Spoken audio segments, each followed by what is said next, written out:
Namaskar viewers, hello and welcome to Sansad TV. I am Teena Jha, you're watching Perspective. It's good to be before you all after a long break, and what a good day to make a start back on. After months of campaigning and phase-wise polling for the Lok Sabha elections and Assembly elections in 4 states, the Election Commission on Sunday declared results for 2 states, Arunachal Pradesh and Sikkim. Assembly elections in both these states were held on the 19th of April, coinciding with the first phase of the Lok Sabha elections. Although the results were initially scheduled for the 4th of June, along with the outcome of the Lok Sabha and Assembly elections in the rest of the country, the Election Commission revised it for Arunachal Pradesh and Sikkim to the 2nd of June, since the terms of both these assemblies was coming to an end on this day itself. It's been a great start for the BJP, getting a thumping majority in the 60-member Arunachal Assembly, winning 46 seats. 10 of these seats were won by the party unopposed, so the counting on Sunday was held only for 50 seats. Of the remaining seats, 5 went to the National People's Party, 3 to the NCP, 2 to People's Party of Arunachal, 1 to the Congress and 3 to independents. While in the other state of Sikkim, the ruling SKM, which is the Sikkim Krantikari Morcha, registered a landslide victory, winning 31 of the 32 seats. The remaining lone seat went to former Chief Minister PK Chamling's SDF, which is the Sikkim Democratic Front. So the huge mandate to the SKM means a second term to SKM's Prem Singh Tamang, and in Arunachal Pradesh, Pema Khandu returns as the Chief Minister. With 2 eminent journalists and political experts in their own right, we analyze the results in these 2 states, factors that helped ruling parties in both states to retain power, and also what did not work for the others who were in the fray. Joining me are 2 distinguished personalities. Let me begin the program by introducing them to you. I'm delighted to have with me in the studio Mr. Sandeep Phukun, senior journalist, and next to him is Mr. KV Prasad, another veteran journalist. Good to see you both after quite a long period of time, and what a day to start with.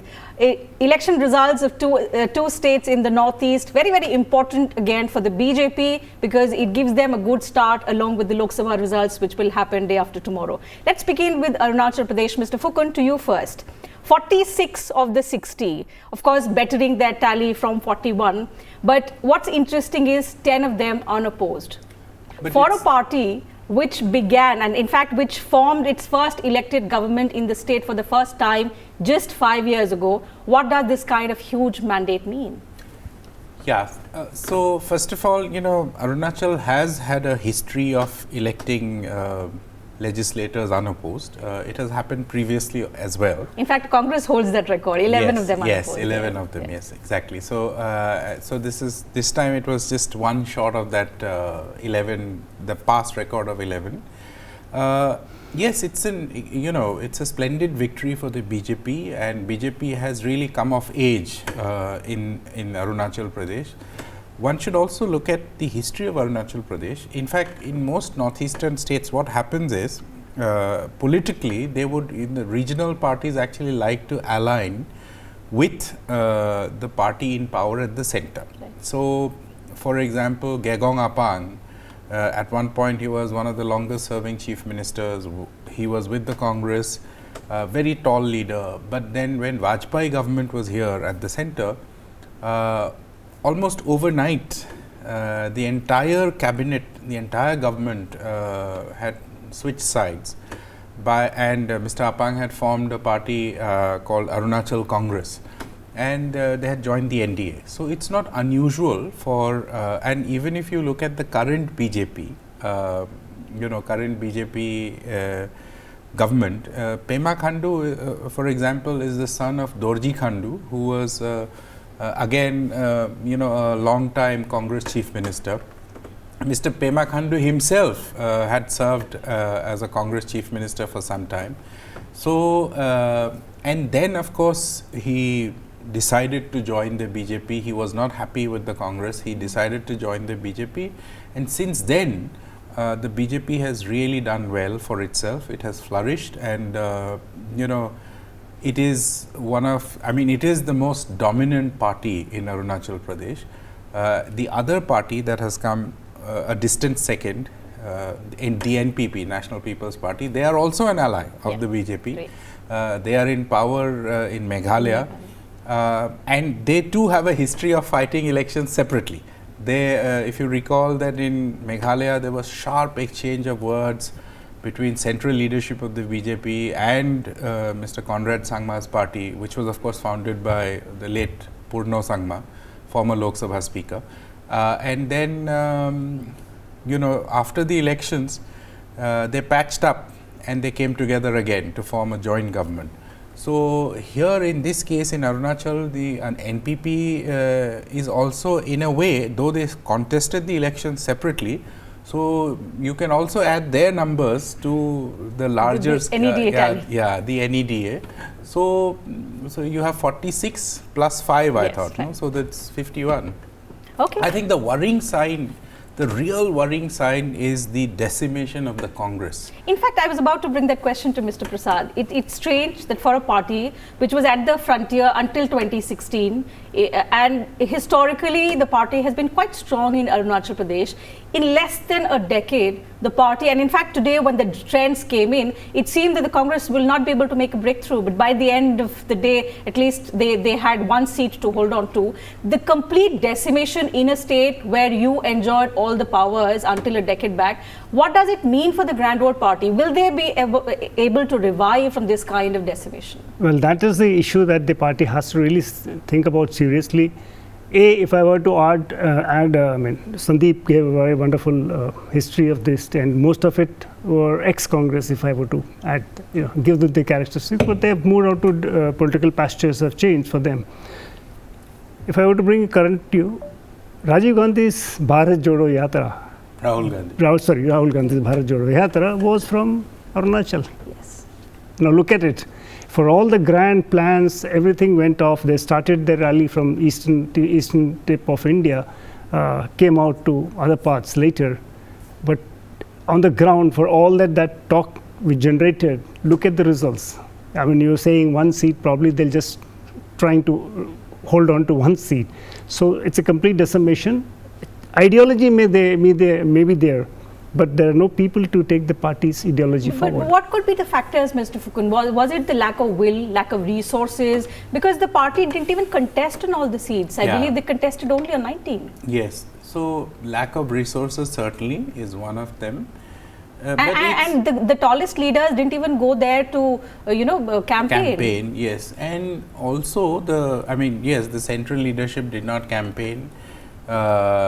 I mean, if you look at the political turbulence that the Congress had seen, for example, when Nabam Tuki was there, Nabam Tuki is still there in the Congress party, but when he was the chief minister, and then, you know, there was a coup, or you can say rebellion against him, and then after that, several, Kaliko Pool had come in. So there was a period of turbulence. And at that point of time, the person who had actually fought a case against the BJP, Nabam Rebia, he was the speaker, who happens to be a cousin of Mr. Tuki, even he went and joined the BJP. I mean, you know, there is a Supreme Court case, it's called Nabam Rebia versus, so, so that, imagine that even he had gone and joined the BJP.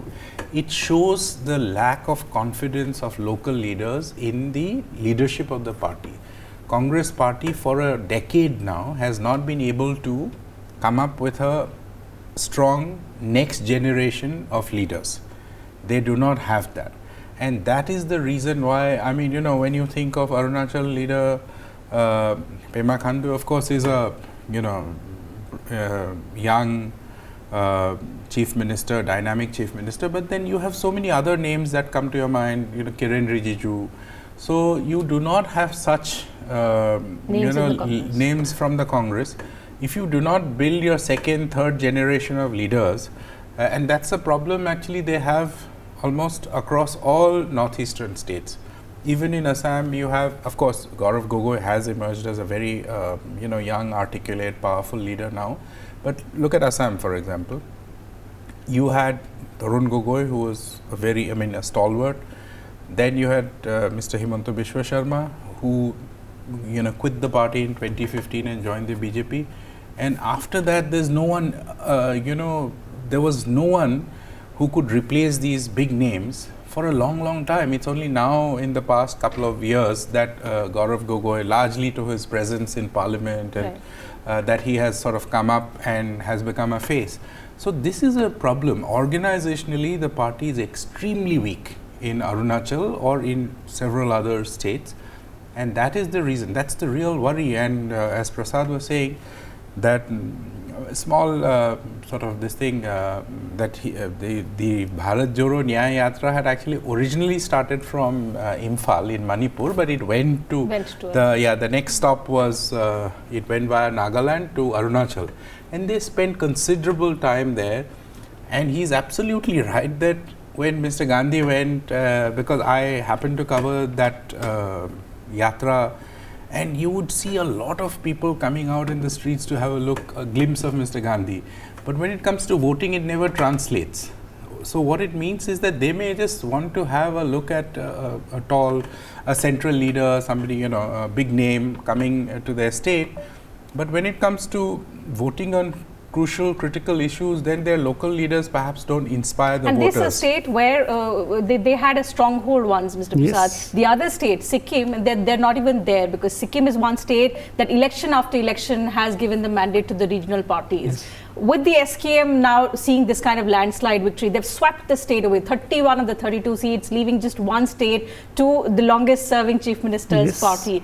We wouldn't say decimation for the SDF, but yes, SKM has outrightly performed very, very well. What do you think has worked in favor of Prem Singh Tamang? Is it the welfare schemes, the multiple schemes that he announced, or is it the pattern that Sikkim follows of having these larger than life personalities? We've seen the history of Sikkim politics, that the people of Sikkim vote for a personality for at least 2 to 3 terms, and then it's sort of like a law of diminishing returns, something that we're seeing with Mr. Chamling. Yeah. I mean, before that, we had Nar Bahadur Bhandari for such a long time. And then, of course, we have, you said, Pawan Kumar Chamling, again for a very long time. Now, and it's the second term. Second term. Tamang. But here, interestingly, Mr. Tamang comes from the SDF stable. SDF, yes. Right. And 2013, he went away. He had his internal whatever dynamics didn't work, and so they floated his own party. 14, he contested, didn't do quite well. But he shook up the system, right? And today, here the BJP didn't go with them. They were separated.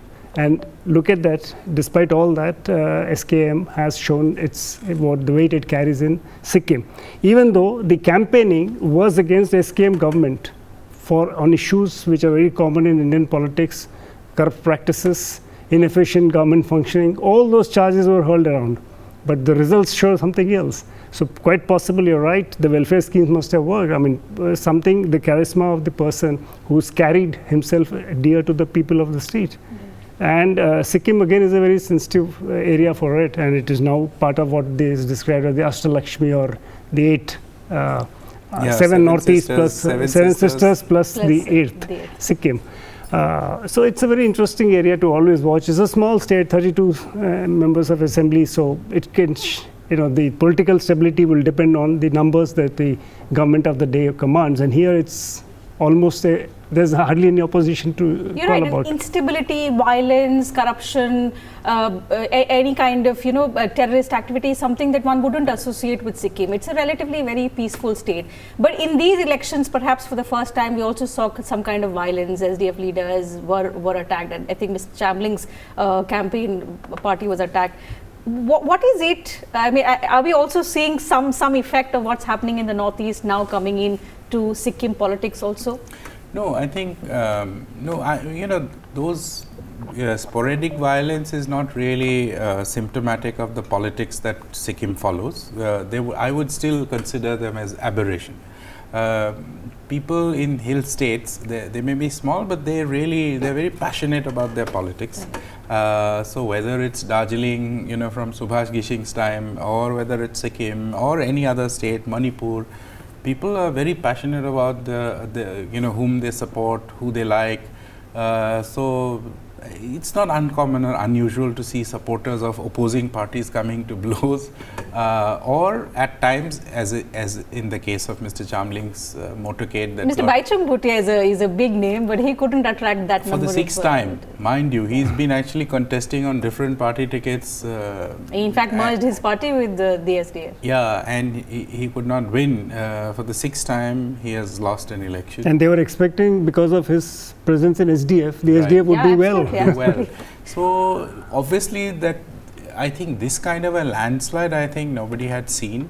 31 out of 32. I mean, this I can't. And this is the first time in the history of Sikkim elections that a party getting 31 of the 32 seats. Yeah, so because 17 to 19 is usually see Sikkim normally has very stable governments. As Prasad was saying, Narbhadur Bhandari, Pawan Kumar Chamling was again one of the longest serving chief ministers. So they have very stable politics. But this, I can't immediately recall when was the last time that only one seat was left for the opposition. Not in recent history, because 25-year-old role was broken and by the chief minister, by the SPM. Former chief minister lost the two seats he contested. Both seats. Both seats. That is, you see, that is. That's a huge setback for the longest serving chief minister in the state. So for Sikkim Democratic Front, I think they will have to really rethink their from strategy. the point of stability, Mr. Prasad, when we say it's good for the ruling party to get this kind of mandate, but when you do not have an opposition, an able opposition, you'll have just one leader sitting in the assembly. What does it mean for the democratic functioning, for democracy, wherein you need to have criticism, some kind of check and balance? Well, I think if you look at the politics of states like even Arunachal or Sikkim has been by and large stable. There have been murmurs of discontent, MLAs, especially when during Bhandari's time also there were some odd times when people would not really appreciate of his ways. They would rush to Delhi, come to Congress party headquarters and try and talk. The same would have happened, will happen probably elsewhere too. But they need to do their basic work back in the state, number one.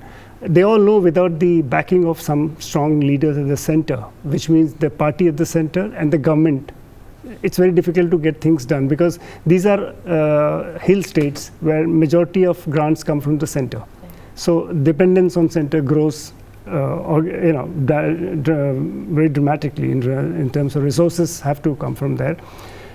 States like Arunachal have also witnessed this frequent flips because of this. Even though they had long Gegong Apang time, as Sandeep was saying, he shifted to Vajpayee's government. But interestingly, Sandeep, if you remember, just before the crucial vote of Mr. Vajpayee took in 98, 99, when they lost by one vote, right? Yeah, Girdhar Gamang. Two people from Arunachal Congress, they shifted to Congress party.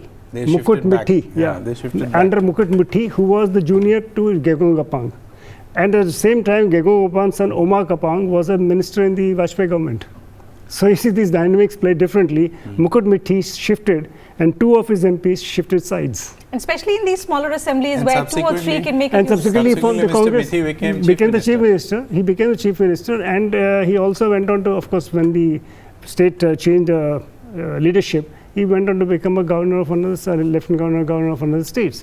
So you see, these things do happen.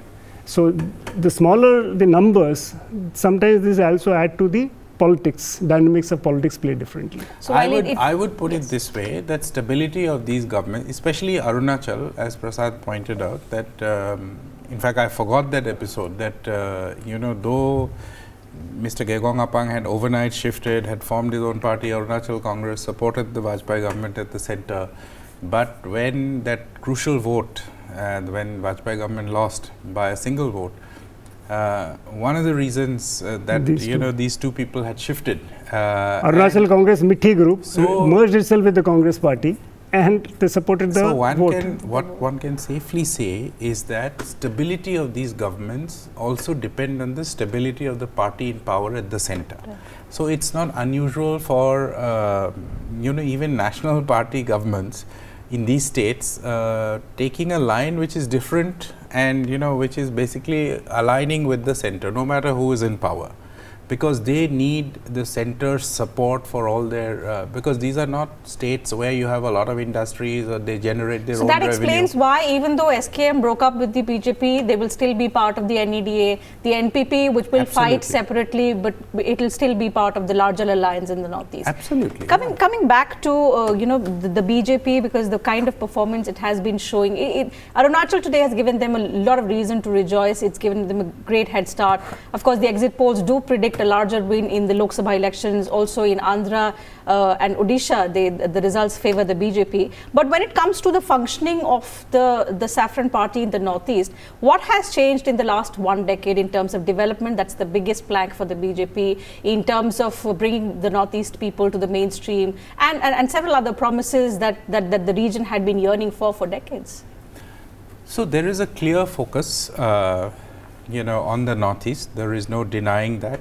There are a lot of infrastructure projects that are happening, that are going on. Of course, if you look at some of the pictures of the devastation caused by the recent cyclone Rimal, roads being washed away. So the geography is a challenge. It's not easy to build highways or bridges. One flash flood can destroy everything, but there is still a focus. Roads are being built, bridges are being built, highways are being improved.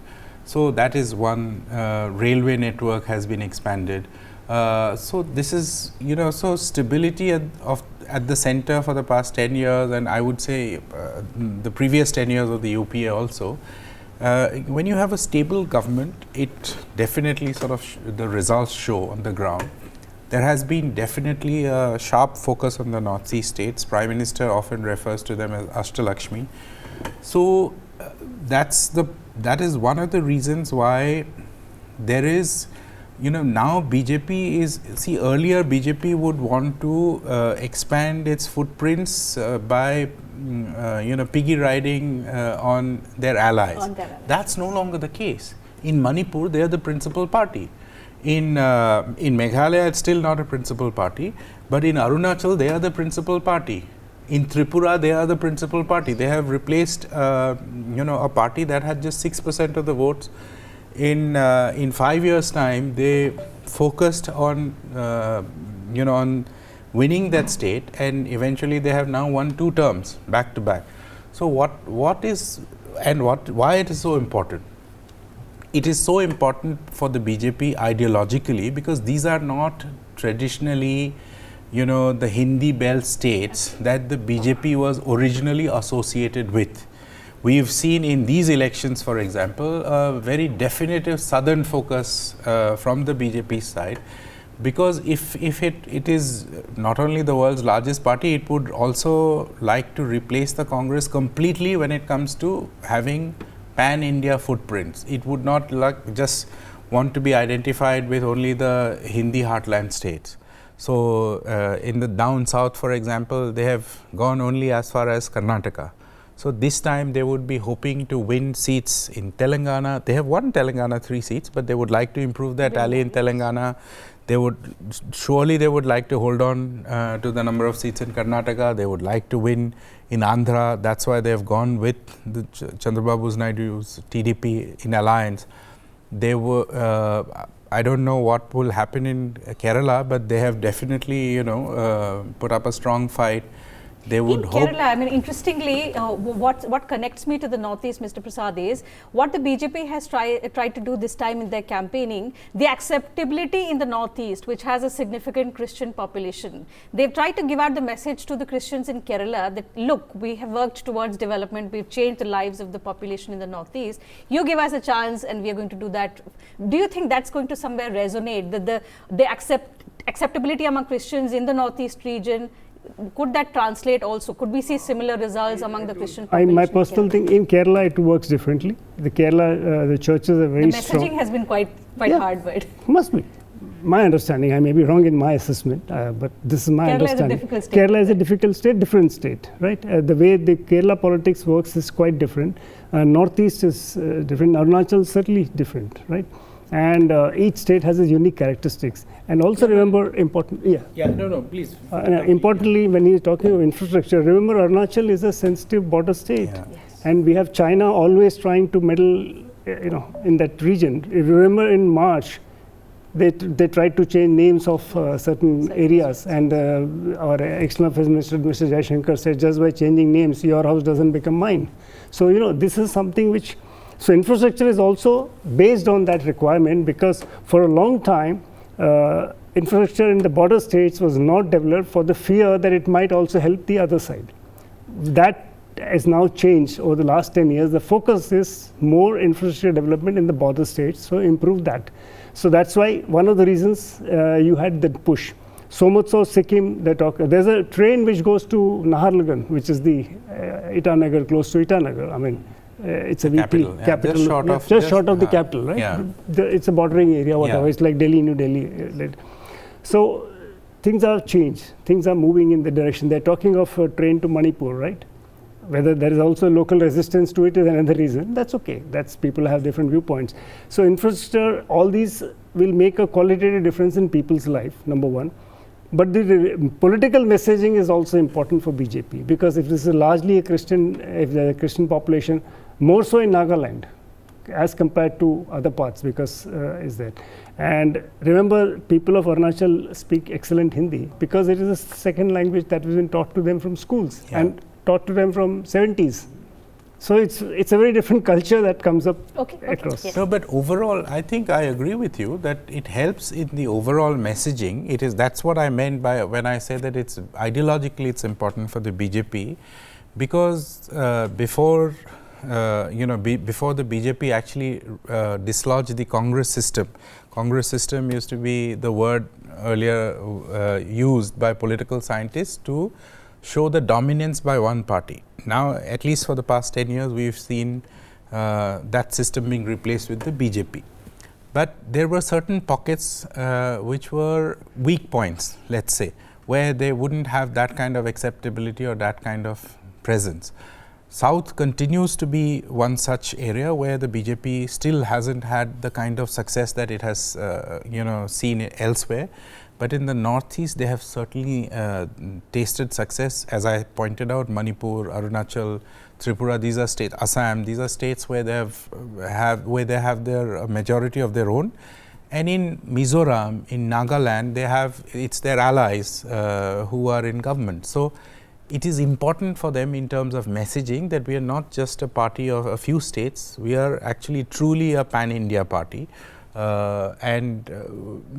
are states where you have a Christian majority population and we are ruling without any problem, or our allies are in power without a problem. So so that is an important message to convey even to the south. So there I agree with you that Kerala, of course I agree with Prasad that it's a different state, but in terms of messaging it helps.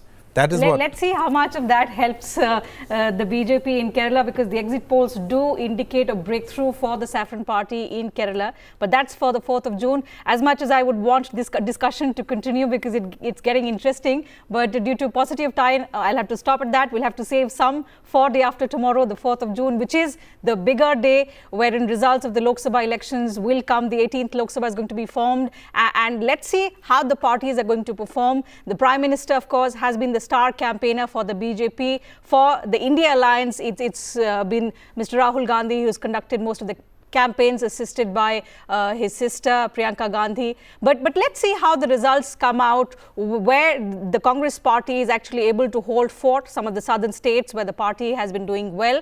But how about the BJP also making a breakthrough in some of these states where it has still not tasted success? For now, we'll have to stop at that. Thank you very much for joining us. We'll see you same time on Friday, 4th. In fact, not the same time, but through the day on the 4th of June, we will continue with the live coverage as the results will trickle in. So do tune in to Sansad TV on the 4th of June. Thank you very much.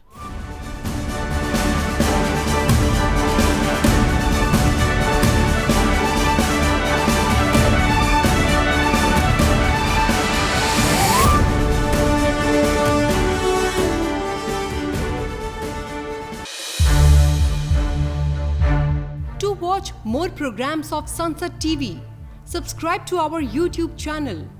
And don't forget to like and share them.